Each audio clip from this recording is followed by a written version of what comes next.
Blood ties can be suffocating, but nothing chokes the life out of a high society wedding quite like the unannounced arrival of the East Coast's most feared syndicate leader. Clara Hastings sent the invitation as a drunken joke. She never actually expected Gabriel Castiglione to RSVP in person. Clara Hastings had always been the shadow to her twin sister's brilliant light. While Chloe was a pristine, polished perfectionist destined to marry into generational wealth, Clara was a chaotic art restorer who consistently showed up to family dinners with paint beneath her fingernails and a cynical remark on her tongue. Their lives were parallel lines that were never supposed to intersect in any meaningful way until the preparations for Chloe's wedding to Richard Sterling began. Richard was a hedge fund manager with a pedigree as long as his ego. He belonged to the Sterling family, a dynasty of New England old money that owned half of Boston and looked down upon the other half. Clara despised him. She saw right through his veneer of charm, catching the predatory glint in his eye and the condescending way he spoke to the catering staff. But Chloe was blinded by the carat size of her engagement ring and the promise of a life draped in cashmere and country club memberships. As the maid of honor, Clara was subjected to months of agonizing wedding planning. There were endless debates over the exact shade of ivory for the table linens, screaming matches over the placement of Senator Thomas Hayes on the seating chart, and a suffocating amount of champagne-fueled bridal showers. Clara felt as though she were suffocating, trapped in a world of superficiality that made her long for the quiet solitude of her restoration studio in Brooklyn. It was during one of these particularly excruciating nights, surrounded by half-empty bottles of expensive Pinot Noir and towering stacks of heavy, cream-colored invitations, that Clara made the most reckless decision of her life. Chloe had gone to bed, exhausted by a meltdown over a misspelled name on a place card. Clara was left alone in the dimly lit dining room of the Hastings family estate, tasked with sealing the final batch of envelopes. The silence of the house was oppressive. To cope, she poured herself 3 fingers of her father's prized Kentucky bourbon and let her mind wander to the one person she had spent the last 8 months trying desperately to forget, Gabriel Castiglione. Their meeting had been a collision of 2 entirely different universes. Clara had been working late at a gallery in Soho, meticulously repairing a 19th-century landscape when he walked in after hours. He didn't look like an art enthusiast. He wore a bespoke charcoal suit that screamed illicit wealth, and he carried an aura of quiet, lethal authority that made the air in the room feel instantly heavier. He was there to purchase a piece, an overpriced abstract painting that Clara knew was a front for money laundering. She had told him exactly that, her exhaustion overriding her common sense. Instead of ordering his men to throw her into the East River, Gabriel had laughed. It was a rich, dark sound that sent an involuntary shiver down her spine. That brazen remark sparked a secret, dangerously intense affair. For 6 months, Clara lived a double life. By day, she restored old canvases. By night, she was entangled in the silk sheets of the Carlisle Hotel with the head of the Castiglione crime family. Gabriel was ruthless in his world but surprisingly tender in hers. He never spoke of his business, and she never asked, content to exist in the beautiful, isolated bubble they had created. Then, he vanished. There was no goodbye text, no dramatic farewell, just a sudden, deafening silence. 2 weeks later, Clara saw his face on the front page of the New York Times, tied to a massive federal indictment and a bloody turf war in the tri-state area. The bubble burst. Clara was left with a broken heart and a terrifying realization of just how close to the fire she had been dancing. Sitting at the dining table with the bourbon burning her throat, the resentment boiled over. She was sick of Chloe's perfect life. She was sick of Richard's smug face. And mostly, she was sick of feeling like an discarded plaything. Acting on pure, unadulterated impulse, Clara grabbed a blank invitation. Her handwriting, usually neat and precise, was sharp and aggressive as she penned his name. Gabriel Castiglione. She knew he wouldn't come. He was a phantom, a man who operated in the shadows, currently dodging federal subpoenas and rival cartels. But she wanted him to know she was still here. She wanted to throw a piece of her mundane, perfectly curated world into his violent one. She addressed the envelope to a shipping logistics front company in Newark that she remembered him mentioning once in passing. She pressed the gold wax seal into the envelope with a heavy hand, her heart pounding against her ribs. The next morning, fighting a blinding hangover and a wave of regret, she dropped the envelope into a blue USPS mailbox on her way to the dress fitting. She convinced herself it would get lost in the mail, or that one of his underlings would toss it in the shredder. It was a stupid, cathartic exercise. Nothing more. Months passed. The wedding day arrived, unseasonably warm and dripping with ostentatious wealth. The venue was the Oheka Castle, a sprawling historic estate on the Gold Coast of Long Island. Clara had spent the entire morning wrestling Chloe into a custom Vera Wang gown and biting her tongue every time Richard entered the bridal suite to complain about the temperature of the imported caviar. As Clara stood at the altar, sweating in her heavy, mauve bridesmaid dress, she watched Chloe and Richard exchange vows. She felt a profound sense of emptiness. The ceremony was beautiful, flawless, and entirely devoid of genuine warmth. It was a transaction, two wealthy families merging their assets under the guise of holy matrimony. Clara forced a smile for the cameras, eager for the reception so she could find a dark corner and a strong drink. She had completely forgotten about the gold-embossed envelope sitting in a mailbox in New Jersey. The grand ballroom of Oheka Castle was a sensory overload of crystal chandeliers, towering white floral centerpieces, and the deafening hum of 400 affluent guests networking over prime rib.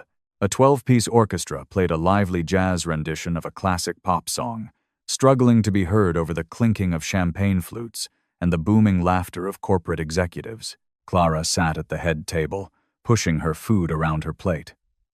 To her left, Richard was already 3 scotches deep, holding court with a group of slick-haired groomsmen who all worked at his hedge fund. He was boasting about a recent acquisition, his voice carrying over the music. Chloe was busy accepting congratulations from Aunt Beverly, a woman who owned half of Connecticut and judged everyone who didn't. Clara excused herself, desperate for a moment of quiet. She navigated through the sea of taffeta and silk, making her way toward the large, open terrace doors that overlooked the manicured gardens. She didn't make it to the terrace. It started near the main entrance, a subtle shift in the atmosphere, like the sudden drop in barometric pressure before a violent storm. The orchestra didn't stop playing all at once. The cellist faltered first, his bow freezing mid-stroke. Then the violinist stopped, staring wide-eyed at the heavy oak doors. Within seconds, the lively jazz faded into a disjointed, agonizing silence. The murmurs of 400 guests died out, rippling from the back of the room to the front, until the only sound was the clinking of a dropped fork echoing off the marble floor. Clara froze, turning slowly to look over her shoulder. Standing in the grand archway of the ballroom, flanked by 2 men who looked like they were carved from granite, was Gabriel Castiglione. He looked exactly as she remembered, yet somehow infinitely more terrifying in this setting. He wasn't wearing a tuxedo like the rest of the male guests. He wore a perfectly tailored midnight blue suit, no tie, with the top 2 buttons of his crisp white shirt undone. The stark contrast between his dark, dangerous elegance and the pastel-soaked frivolity of the wedding was jarring. His dark eyes scanned the silent room, cold and calculating, taking in the frightened faces of New York's elite. Senator Thomas Hayes, who had been loudly pontificating near the ice sculpture, physically backed away, his face draining of all color. Several of Richard's hedge fund buddies instinctively reached for the inside pockets of their jackets, remembering too late that they weren't in their usual hostile takeover meetings. They were completely unarmed and out of their depth. Gabriel didn't look at the politicians, the executives, or the terrified bride. His gaze locked onto Clara. The air vanished from her lungs. The floor felt unstable beneath her satin heels. He began to walk. Every step he took echoed in the cavernous room. The crowd parted for him like the Red Sea, guests pressing themselves against tables and knocking over crystal glasses in their desperation to get out of his path. The two bodyguards remained at the entrance, standing with their hands folded in front of them, blocking the only exit. Clara couldn't move. Her heart battered against her ribcage as Gabriel closed the distance between them. The scent of his cologne, sandalwood, and something uniquely, sharply metallic hit her, dragging her back to the dim lighting of the Carlisle Hotel. He stopped 2 feet away from her. The entire ballroom held its collective breath. "You're a hard woman to track down, Clara," Gabriel said. His voice was a low, gravelly baritone that carried effortlessly in the dead, silent room. He reached into the inner pocket of his suit jacket and pulled out a familiar, slightly crumpled cream envelope with a broken gold wax seal. "But you did invite me." Clara swallowed hard, her voice failing her. "I didn't think you'd get it." "I always get my mail," he replied, a ghost of a smirk playing on his lips. "Though I admit, the return address was a bit lacking. It took my men 3 days to figure out where this circus was being held." Before Clara could formulate a response, an angry, slurred voice broke the tension. "Hey, who the hell do you think you are?" Richard Sterling pushed his way past the paralyzed guests, his face flushed with scotch and aristocratic indignation. He marched up to Gabriel, puffing out his chest in a display of bravado that was almost comical compared to the mob boss's relaxed, lethal posture. "This is a private event," Richard snapped, pointing a finger at Gabriel's chest. "You're trespassing. I want you out of here before I call the police." Gabriel didn't even flinch. He slowly turned his head to look at Richard, his dark eyes trailing down the groom's outstretched arm. The smirk vanished from his face, replaced by a look of utter, freezing contempt. "Richard Sterling," Gabriel said.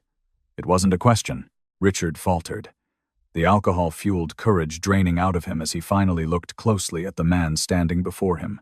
Recognition sparked in Richard's eyes, followed instantly by a terror so profound his knees visibly buckled. The arrogant hedge fund manager suddenly looked like a frightened child. "Castiglione," Richard stammered, dropping his hand as if he had just touched a hot stove. "I didn't realize." "No, you rarely do," Gabriel said softly, stepping closer to the groom. The silence in the room somehow grew thicker. "You've been ignoring my phone calls, Richard. My associates have visited your office twice in the last month, and you were conveniently out to lunch both times." Clara stared at Richard in shock. Her perfect, snobbish, holier-than-thou brother-in-law was avoiding phone calls from the Mafia. "I was going to pay," Richard whispered, his voice cracking. Sweat beaded on his forehead, ruining his expensive blowout. The market took a downturn. The offshore accounts were frozen by the SEC. "I just need a little more time." "Time is a luxury, Ricky," Gabriel said, using the diminutive nickname like a weapon. "And you exhausted your credit line with my family $3 million ago." A collective gasp echoed through the room. Chloe, who had been standing frozen near the wedding cake, let out a choked sob. Gabriel turned his attention back to Clara, completely dismissing the trembling groom. He reached out, his warm, rough fingers gently brushing a stray lock of hair behind her ear. The intimate gesture sent shockwaves through the watching crowd. "I came because you invited me, Clara," Gabriel said softly, his eyes locking onto hers, stripping away the hardened exterior he showed the rest of the world. "But I have to admit, finding out that the man who owes my organization a fortune is marrying into your family, well, that's what we in the business call a happy coincidence." He dropped his hand and took a step back, gesturing grandly to the terrified ballroom. "Please, don't let me stop the celebration. I hear the prime rib is excellent." He turned to Richard, his voice dropping to a deadly whisper that carried just far enough. "We're going to have a little chat in the gardens, Ricky. Right now." The moment the heavy oak doors clicked shut behind Gabriel and the trembling groom, the grand ballroom of Oheka Castle erupted into absolute pandemonium. It was as if a vacuum seal had been broken. 400 members of the East Coast elite simultaneously began to panic, their curated manners dissolving into wealthy hysteria. Aunt Beverly dropped her crystal champagne flute, shattering it against the imported marble. Chloe let out a piercing, unearthly shriek and collapsed into a heap of Vera Wang tulle, her manicured hands gripping her blonde hair. Clara's father, Arthur Hastings, a man whose entire life was built on avoiding public scandal, was shouting at the waitstaff to lock the doors and call the police, though his voice cracked with a terror that betrayed his authoritative tone. Clara didn't stay to watch the fallout. While the rest of the room swarmed the weeping bride, Clara slipped backward, blending into the shadows of the velvet drapery. She pushed open a side door, stepping out into the biting chill of the October night air. The formal gardens of the estate were a stark contrast to the stifling heat of the ballroom. Geometric topiary mazes stretched out under the moonlight, intersected by crunching gravel paths and ancient stone fountains. Clara kicked off her satin heels, leaving them abandoned on the terrace steps, and hurried barefoot down the stone pathway. Her heart hammered a frantic rhythm against her ribs. She despised Richard, but she couldn't let Gabriel execute him on the lawn of her sister's wedding reception. She followed the sound of a pleading voice. Near the grand reflecting pool, illuminated by the pale light of a crescent moon, Clara found them. Richard was on his knees on the damp grass, ruining his bespoke Tom Ford tuxedo. Two towering men, Gabriel's shadows, who Clara vaguely remembered as Dominic and Silas, stood several paces back, their arms crossed, watching the perimeter with the relaxed vigilance of apex predators. Gabriel stood over Richard. He wasn't touching him. He didn't have a weapon drawn. He was simply smoking a cigarette, the glowing cherry illuminating the sharp, ruthless angles of his jaw. The sheer psychological weight of his presence was pressing Richard into the dirt. "I can liquidate the Cayman accounts," Richard was babbling, his words tumbling over each other in a pathetic rush. Snot and tears mingled on his face. "I have offshore holdings in Belize. Just give me 48 hours, Castiglione. I swear to God. I'll wire the 3 million plus a 20% vigorish. You know I'm good for it. Sterling Capital manages billions." Gabriel took a slow drag of his cigarette, exhaling a plume of gray smoke into the crisp air. "Sterling Capital manages billions for people who play by the rules of the Securities and Exchange Commission, Ricky. You and I both know that firm is a house of cards, and you don't owe me 3 million. Richard froze, his eyes wide and bloodshot. "What?" 3 million was the initial line of credit, Gabriel said, his voice a smooth, deadly purr. "That was before my accountants looked deeper into the shell companies you set up in Delaware. You didn't just lose my money on bad crypto derivatives. You tried to chase your losses. You took 12 million more from a syndicate front company masquerading as a real estate trust. That brings your total to $15 million. Clara pressed her hand against her mouth to stifle a gasp. $15 million. "I can get it!" Richard shrieked, clawing at the grass. "My family. Your family cut you off 2 years ago when you developed a taste for Peruvian cocaine and high-stakes baccarat," Gabriel interrupted, flicking the ash from his cigarette. "I did my homework. The Sterling family name is a rotting carcass. That's why you targeted the Hastings girl, isn't it?" Clara's blood ran cold.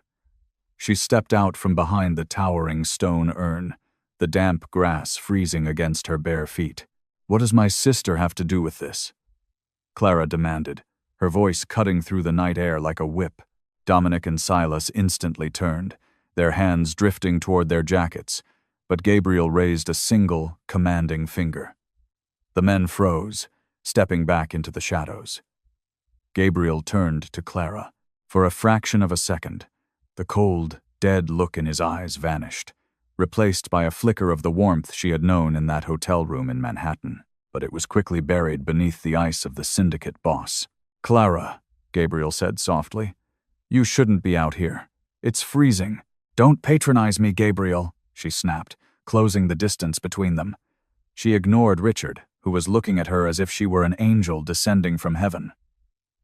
"What did he do to Chloe?" Gabriel looked down at the pathetic man crying at his feet, his upper lip curling in disgust. "Tell her, Ricky, tell your sister-in-law how you financed this little fairy tale." Richard shook his head violently, sobbing. "Clara, please, you know him. Beg him for me. I'm family now."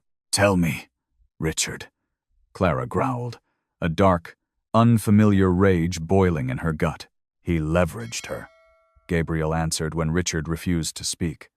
"When Ricky here realized he couldn't cover the $15 million he stole from my associates, he needed collateral to keep us from breaking his legs. So, he forged his fiancée's signature. He used the Hastings family estate in Southampton and Chloe's entire generational trust fund as a guarantee against his debt. The world tilted on its axis. Clara felt the breath knocked out of her lungs. The Southampton house, her grandparents' legacy, the trust fund that her father had spent 40 years building.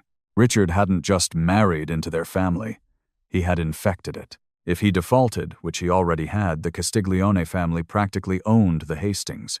"You bastard," Clara whispered, staring at Richard. "You parasitic, cowardly bastard." "I was going to win it back," Richard cried, reaching out to grab the hem of Clara's bridesmaid dress. It was a sure thing. The tech startup in Silicon Valley was supposed to go public. Gabriel stepped forward and viciously kicked Richard's hand away. "Do not touch her." The command was lethal, vibrating with a possessive fury that made even Dominic and Silas stiffen. Clara looked at Gabriel, the pieces of the puzzle finally snapping together in her mind. The sudden disappearance, the federal indictment. It wasn't just a coincidence. "That's why you vanished," Clara said, her voice trembling as the realization washed over her. She looked up into his dark eyes. 6 months ago. The raid on your Brooklyn warehouses, the grand jury subpoenas. It wasn't a rival family." Gabriel's jaw ticked. He tossed his cigarette onto the wet grass and crushed it beneath the heel of his polished Oxford shoe. "No, it wasn't a rival family." He looked down at Richard, his eyes entirely devoid of mercy. "It was a rat, a desperate hedge fund manager who thought that if the FBI locked me up in federal prison for racketeering, his $15 million debt would magically disappear in the evidence locker." Richard whimpered, curling into a fetal position on the ground. Clara felt a sickening wave of betrayal, not just for herself, but for her entire family. Richard had played them all. He had smiled at their dinner table, drank their father's scotch, and kissed her sister, all while orchestrating a federal takedown of a Mafia boss to cover his own colossal theft. "I had to go to ground, Clara," Gabriel said, his voice dropping an octave, meant only for her. He stepped closer, invading her personal space. The scent of sandalwood enveloped her, a cruel reminder of the nights she had spent wrapped in his arms. "The feds were watching everyone. If I had contacted you, if I had even driven past your restoration studio, they would have pulled you in. They would have frozen your assets, ruined your reputation, and used you as leverage to get to me. Leaving you in the dark was the only way to keep you out of a cage." Tears pricked the corners of Clara's eyes. She had spent half a year mourning a man she thought had used her, only to find out he had ripped his own heart out to protect hers. "So what happens now?" Clara asked, her voice a fragile whisper. "You kill him?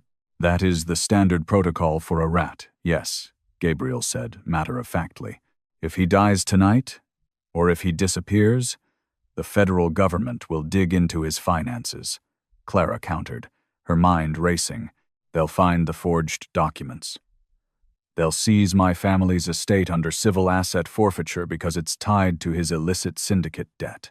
Chloe will go to prison for wire fraud because her signature is on the collateral documents. My parents will be left homeless and ruined." Gabriel sighed, reaching out to gently cup her face.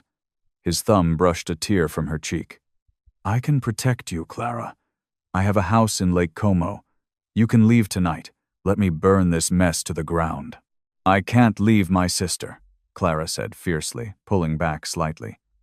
"She's a superficial nightmare, but she doesn't deserve federal prison, and my parents don't deserve to lose everything because this parasite lied to them." She took a deep breath, steeling her nerves. She was no longer just the cynical art restorer. She was fighting for her family's survival. "I want to make a deal." Gabriel's eyebrows shot up in genuine surprise. Behind him, Silas let out a low whistle, clearly impressed by the sheer audacity of the woman in the mauve bridesmaid dress. "A deal," Gabriel repeated, a dangerous, beautiful smile playing on his lips. "Sweetheart, you are entirely out of your depth. I know the art world, Gabriel," Clara pressed on, her voice gaining strength. "I know how it breathes. I know the private collectors in Geneva who don't ask questions. I know how provenance is faked, and I know how millions of dollars can be moved across borders disguised as newly discovered masterworks." Gabriel's smile faded, replaced by a look of intense, guarded scrutiny. "Go on." $15 million is a lot of money in cash," Clara said, pacing the grass. "But in the fine art market, it's a single painting, a lost Modigliani, an undocumented Rothko. You have warehouses full of stolen, untouchable art that your family has hoarded for decades because you don't know how to wash it without tipping off Interpol." Gabriel remained silent, confirming her suspicion. "I will authenticate, restore, and broker the sale of your black market vault," Clara stated, standing tall, before the most dangerous man in New York. "I will wash your $15 million through legitimate auction houses using dummy corporations. In exchange, you tear up the collateral documents. You release my family's estate and Chloe's trust fund. You erase Richard's debt." Richard peeked through his fingers, a glimmer of pathetic hope on his tear-stained face. "Clara, you'd do that for me?" Clara looked at Richard with absolute disgust. "I'm not doing this for you. As a matter of fact, Gabriel, my deal comes with one condition regarding Richard." Gabriel tilted his head, intrigued. "Name it." "He doesn't get to go back to his penthouse. He doesn't get an annulment quietly," Clara said, her voice dripping with venom. "You take him. He works for you. Put him in one of your shipping logistics fronts in Newark. He can scrub toilets and load cargo containers for minimum wage until he pays off the interest on his debt. If he runs, or if he calls the feds again, you do what you have to do." Richard let out a strangled cry of horror. "No, Clara, you can't. I'm a sterling. I can't do manual labor." Gabriel threw his head back and let out a genuine, booming laugh that echoed across the reflecting pool. It was a terrifying sound of pure, predatory delight. He looked at Clara as if seeing her for the very first time, his eyes burning with a mixture of immense pride and dark, undeniable lust. "You are a magnificent creature, Clara Hastings," Gabriel murmured, stepping up to her. He ignored Richard's wailing entirely. "You want to dive into the deep end of my world? You want to swim with the sharks? I've been swimming with a parasite for a year," Clara said, holding his gaze. "I think I can handle sharks." Gabriel slowly reached into his breast pocket and pulled out a sleek, black fountain pen. He held it out to her, the metal catching the moonlight. "You have a deal, Clara. But understand this," Gabriel whispered, his voice dark and absolute. "If you step into my world, you don't get to step back out. You broker this art, you work by my side, and you belong to me. Completely." Clara stared at the pen, the weight of her entire family's future resting in her trembling hands, and the magnetic pull of the man she had never truly been able to let go standing before her. 6 months after the disastrous wedding at Oheka Castle, Kama, the air inside the Geneva Freeport was sterile, climate-controlled, and smelled faintly of varnish and ancient dust. It was a massive, ultra-secure facility in Switzerland, where the world's billionaires and criminals alike hid their most prized, untaxed possessions. Clara stood under the glaring halo of a halogen examination light, a magnifying loupe secured over her right eye. She was no longer the frazzled bridesmaid drowning in mauve tulle. She wore a tailored crimson pantsuit that mirrored the sharp, lethal elegance of the man standing casually by the steel door. Gabriel watched her with a heavy, unblinking gaze. He had traded his midnight blue suit for a sleek black turtleneck and a tailored overcoat, looking every bit the international syndicate kingpin. On the stainless steel table between them lay a breathtaking, violently emotional canvas, It was Judith beheading Holofernes, an undocumented, lost variant, painted by Artemisia Gentileschi in the 17th century. It had been sitting in a damp crate in one of Gabriel's Brooklyn warehouses for 3 decades, completely uninsurable and entirely unsellable, until Clara, for the past half-year, she had meticulously restored the flaking oil paint, restretched the canvas, and, most importantly, fabricated a flawless provenance. She had dug through historical archives, utilizing her legitimate art world connections to plant seeds of rumors about a lost Gentileschi hidden in a private Bavarian estate during World War II. She crafted invoices, aged the paper with tea and careful oxidation, and forged the signature of a deceased Italian appraiser. "The buyer's representatives are in the lobby," Silas's voice crackled over the secure earpiece resting in Gabriel's ear. Gabriel tapped the earpiece. "Send them to viewing room 4. And ensure the perimeter is locked down. Our little rat has been restless." Clara peeled the loupe from her eye and picked up a crystal glass of sparkling water, taking a slow sip. "Richard again? He bribed a dock worker in Newark for a burner phone last Tuesday," Gabriel replied, a dark, amused smirk crossing his face. "He's been scrubbing barnacles off shipping containers for 16 hours a day, but apparently, he still found the energy to call the FBI field office in Manhattan." Clara shook her head, feeling a fleeting pang of pity that quickly dissolved into irritation. After the wedding, Gabriel had kept his word. Chloe's trust fund was untouched, and the Hastings estate was quietly released from the syndicate's grip. Chloe, oblivious to the fact that her new husband had nearly destroyed their family, was told Richard had suffered a complete psychological breakdown and fled to a holistic rehab facility in Southeast Asia.